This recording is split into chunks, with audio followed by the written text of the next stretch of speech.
अफगानिस्तान से भारतीयों को निकालने का काम तेजी से चल रहा है। अफगानिस्तान से लोगों को लेकर विस्तारा की फ्लाइट UK 284 104 यात्रियों के साथ दिल्ली पहुंची। ये फ्लाइट दोहा की हम्माद इंटरनेशनल एयरपोर्ट से आई थी और सुबह 5 बजे भारत पहुंची। अफगानिस्तान में फंसे लोगों के भारत पहुंचने का सिलसिला जारी है। आज रात 1:55 पर एक विमान दोहा से 30 लोगों को लेकर दिल्ली पहुंचा। इसके अलावा एयर इंडिया की फ्लाइट AI 972 भी दोहा से दिल्ली पहुंची, जिसमें एक अफगानिस्तान से आने वाला शख्स शामिल है। दिल्ली एयरपोर्ट पहुंचे सभी यात्रियों का पहले RT-PCR टेस्ट होगा। उसके बाद सर्टिफिकेट जारी होने के बाद ही सभी यात्री एयरपोर्ट से बाहर आएंगे। इस प्रोसेस में करीब 5 से 6 घंटे का वक्त लग सकता है।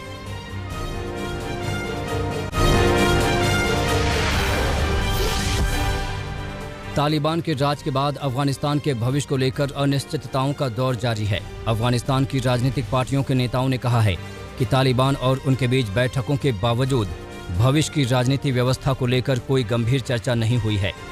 हालांकि नेताओं ने कहा है कि ऐसी राजनीति हो जो पूरे अफगान राष्ट्र की आकांक्षाओं को दर्शाए।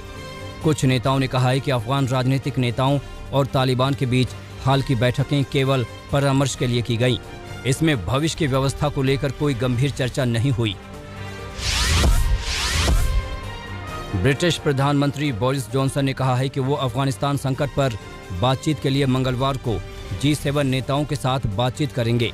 अफगानिस्तान के लोगों को मदद की जरूरत है। विश्व समुदाय से बोरिस जॉनसन ने अपील की है कि अफगानिस्तान की मदद की जाए। इससे पहले बोरिस जॉनसन जरूरत पड़ने पर तालिबान के साथ भी काम करने की बात कह चुके हैं। अफगानिस्तान में तालिबान के कब्जे के बाद वहां फंसे लोगों को निकालने की कोशिशें जारी हैं। भारत भी अफगान में फंसे भारतीयों को निकालने के लिए ऑपरेशन चला रहा है। रविवार को काबुल से भारतीय वायुसेना का C-17 ग्लोब मास्टर प्लेन 168 लोगों को लेकर हिंडन एयरबेस पर उतरा। इसमें 20 से ज्यादा अफगान नागरिक भी शामिल थे। इसके अलावा 2 विमानों से अफगानिस्तान से लोग दिल्ली एयरपोर्ट भी आए। करीब 400 लोग एक दिन में अफगानिस्तान से भारत लाए गए। अफगानिस्तान से भारत लौटे लोगों ने तालिबान के जुल्म सितम की दास्तां बयां की। भारत आए लोगों ने बताया कि अफगानिस्तान की स्थिति दिनों दिन बिगड़ती जा रही है। वहां फायरिंग बमबारी होती रहती है। तालिबान पर भरोसा नहीं किया जा सकता। वे लोगों को पीट रहे हैं। सब लोग डरे हुए हैं। कुछ लोगों ने यह भी बताया कि तालिबानी लड़ाके घरों में घुसकर लूटपाट भी कर रहे हैं। अफगानिस्तान के पंजशीर प्रांत में तालिबान को सबसे बड़ी चुनौती मिल रही है। निर्वासित अफगान राष्ट्रपति अशरफ गनी की सरकार में रक्षा मंत्री जनरल बिस्मिल्लाह मोहम्मदी ने पंजशीर की रक्षा करने का वादा किया और कहा कि पंजशीर में तालिबान का विरोध करना जारी रहेगा।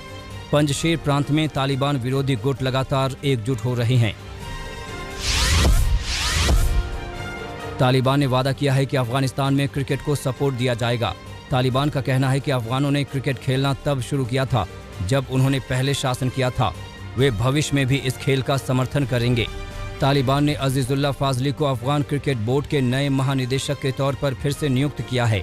तालिबान के राजनीतिक कार्यालय और बातचीत करने वाली टीम के सदस्य अनस हक्कानी ने राष्ट्रीय क्रिकेट टीम के सदस्यों के साथ बैठक के दौरान ये वादा दोहराया।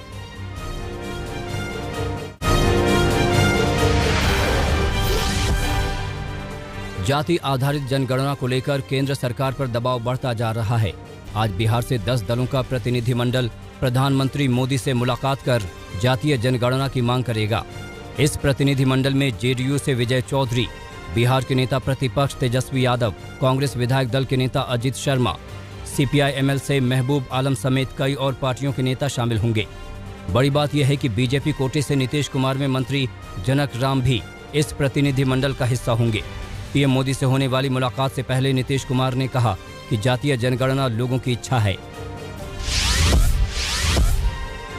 शिवसेना सांसद संजय राउत ने अफगानिस्तान में बने हालात की तुलना भारत के बंटवारे के समय से की है। उन्होंने इसमें एक नया एंगल भी जोड़ा है। शिवसेना के मुखपत्र सामना में संजय राउत ने लिखा कि अफगानिस्तान की मौजूदा स्थिति भारत के बंटवारे के समय जैसी है। वहां के हालात याद दिला रहे हैं कि किसी देश के अस्तित्व और संप्रभुता के खत्म होने का दर्द कैसा होता है। संजय राउत ने यह भी लिखा कि अगर नाथूराम गोडसे ने महात्मा गांधी की जगह मोहम्मद अली जिन्ना को मारा होता तो देश का बंटवारा रोका जा सकता था। पंजाब कांग्रेस के अध्यक्ष नवजोत सिंह सिद्धू के सलाहकार मलविंदर सिंह माली ने एक आपत्तिजनक स्केच पोस्ट कर विवाद खड़ा कर दिया है। यह स्केच पूर्व प्रधानमंत्री इंदिरा गांधी को लेकर की गई है। इससे पहले माली के कश्मीर पर दिए बयान को लेकर भी काफी हंगामा हुआ था। तब मुख्यमंत्री अमरिंदर सिंह ने उन्हें चेतावनी भी दी थी। हुर्रियत कॉन्फ्रेंस के दोनों गुटों के खिलाफ केंद्र सरकार बड़ा एक्शन ले सकती है। दोनों ही धड़ों के खिलाफ UAPA के तहत प्रतिबंध लगाया जा सकता है। दरअसल अधिकारियों के मुताबिक पाकिस्तान स्थित संस्थानों द्वारा कश्मीरी छात्रों को MBBS सीट देने के मामले में की गई जांच से पता चला है कि हुर्रियत कॉन्फ्रेंस का हिस्सा रहे कुछ संगठन उम्मीदवारों से इकट्ठा किए गए पैसे का उपयोग आतंकी संगठनों की फंडिंग के लिए कर रहे हैं। देश विरोधी गतिविधियों के चलते अब हुर्रियत के दोनों गुटों पर प्रतिबंध पर विचार किया जा रहा है। यूपी के पूर्व मुख्यमंत्री कल्याण सिंह का आज अंतिम संस्कार किया जाएगा। बुलंदशहर के नवरोरा में राजकीय सम्मान के साथ कल्याण सिंह को अंतिम विदाई दी जाएगी। अलीगढ़ के अहिल्याबाई हेल्कर स्टेडियम में कल्याण सिंह का पार्थिव शरीर लोगों के दर्शन के लिए रखा गया, जहां से उसे बुलंदशहर ले जाया जाएगा।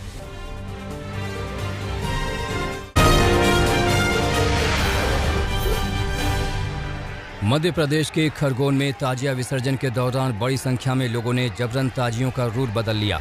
इस पर उनकी पुलिस के साथ झड़प हो गई। लोगों ने पुलिस के साथ धक्का मुक्की की और पुलिस अधिकारियों का घेराव किया। वीडियो वायरल होने पर पुलिस ने CCTV फुटेज के आधार पर 31 लोगों के खिलाफ केस दर्ज किया है। जिला मुख्यालय से करीब 60 किलोमीटर दूर महेश्वर में ये घटना हुई। ताजिए गवला तालाब की ओर से ले जाने थे, लेकिन लोग रूट बदलकर नर्मदा की ओर जाने लगे। SDS, SDOP, तहसीलदार, थाना इंचार्ज सहित कई अधिकारी धक्का मुक्की के शिकार हुए। 31 लोगों के खिलाफ नामजद रिपोर्ट दर्ज की गई है। बर्दवान में तृणमूल सरकार की तरफ से चलाए जा रहे सहायता शिविर के दौरान TMC के दो गुटों के बीच झड़प हो गई। कैंप में जमकर तोड़फोड़ भी की गई। कुछ लोगों ने सड़क पर बैठकर विरोध किया। तोड़फोड़ का आरोप TMC के ही एक नेता के समर्थकों पर लगा है। सहायता शिविर के कर्मचारी के मुताबिक जिनके पास स्वास्थ्य कार्ड नहीं था, उनके लिए भी शिविर में जाकर मदद लेने का इंतजाम किया गया था, लेकिन उसके बाद भी कुछ लोगों ने तोड़फोड़ की। सुकमा में नक्सलियों से लोहा लेने के लिए दुर्गा फाइटर फोर्स का गठन किया गया है। ये फोर्स महिला कमांडो की है। राखी पर महिला सुरक्षा कर्मियों ने कहा कि वो नक्सलवाद को जड़ से खत्म करके अपने भाइयों की रक्षा करेंगी। SP सुनील शर्मा के मुताबिक दुर्गा फाइटर में 32 महिला सुरक्षा कर्मी हैं। उन्हें 1 महीने के लिए कमांडो ड्यूटी के लिए ट्रेनिंग दी जाएगी। धौलपुर में रेलवे स्टेशन पर बम की सूचना पर अफरा तफरी मच गई। कंट्रोल रूम पर किसी व्यक्ति ने फोन करके रेलवे स्टेशन पर बम रखा होने की सूचना दी थी। इसके बाद करीब 2 घंटे तक तलाशी अभियान चलाया गया। पुलिस अब उस शख्स की तलाश कर रही है जिसने झूठी खबर फैलाई। कालका शिमला नेशनल हाईवे 5 पर बड़ा हादसा हुआ है। अनियंत्रित होकर चली बस से एक ट्रैक्टर टकरा गया। जबरदस्त टक्कर के बाद हाईवे पर बस और ट्रेलर दोनों पलट गए। हादसे में 20 लोग घायल हो गए। इनमें से 2 की हालत गंभीर है।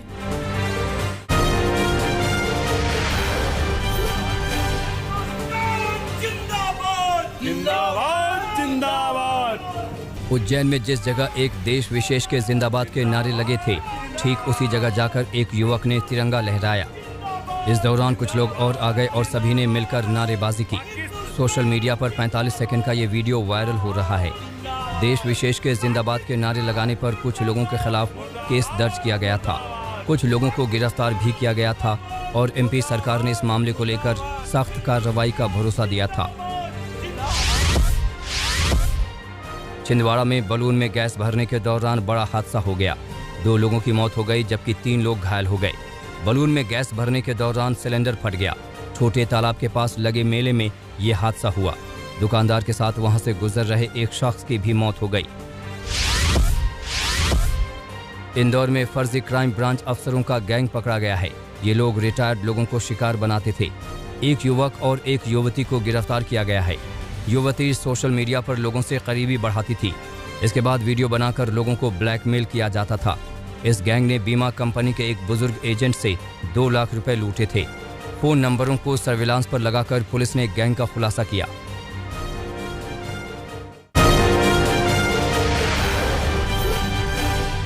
अफगानिस्तान के ताज़ा हालात पर बड़ी संख्या में अफगानी नागरिकों ने लंदन की सड़कों पर प्रदर्शन किया।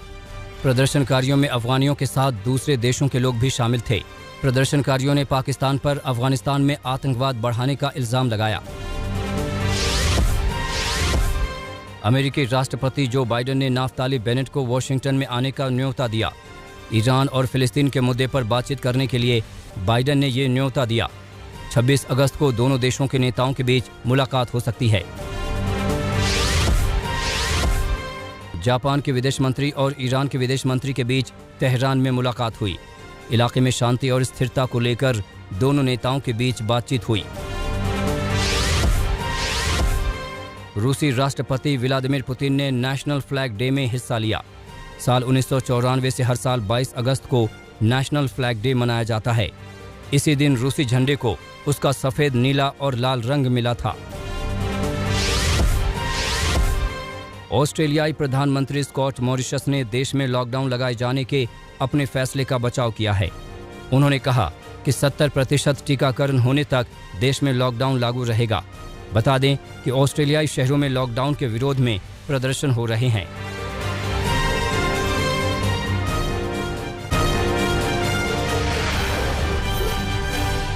नीदरलैंड्स में हजारों की संख्या में संगीतकारों ने कोरोना महामारी के चलते लगाए गए प्रतिबंधों के खिलाफ प्रदर्शन किया।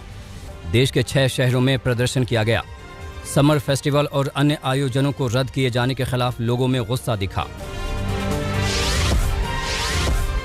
लॉकडाउन लगाए जाने की खबर के बाद वियतनाम के हो ची मिन शहर के सुपरमार्केट में बड़ी संख्या में खरीदारी करने के लिए लोग पहुंचे। लगातार बढ़ते कोरोना मामलों को देखते हुए हो ची मिन शहर में 23 अगस्त से लॉकडाउन लगाने की बात कही गई है। ग्रेस तूफान ने मैक्सिको में तबाही मचाई है। तूफान की वजह से 8 लोगों की जान चली गई। 201 किलोमीटर की रफ्तार से यहां हवाएं चल रही हैं। तूफान की वजह से कई घरों को जबरदस्त नुकसान पहुंचा है। हेनरी तूफान अमेरिकी इलाका न्यू इंग्लैंड के दक्षिणी हिस्से की तरफ बढ़ा है। 4 करोड़ की आबादी वाले इस इलाके में 120 किलोमीटर प्रति घंटे की रफ्तार से हवाएं चल रही हैं। भारी बारिश का भी अनुमान लगाया जा रहा है। मध्य कैलिफोर्निया के जंगलों तक आग पहुंच चुकी है। इसकी वजह से एल डोराडो काउंटी में ही 245 इमारतों को नुकसान पहुंचा है। आग की वजह से यहां 82,000 एकड़ से ज्यादा के जंगल जलकर राख हो गए हैं।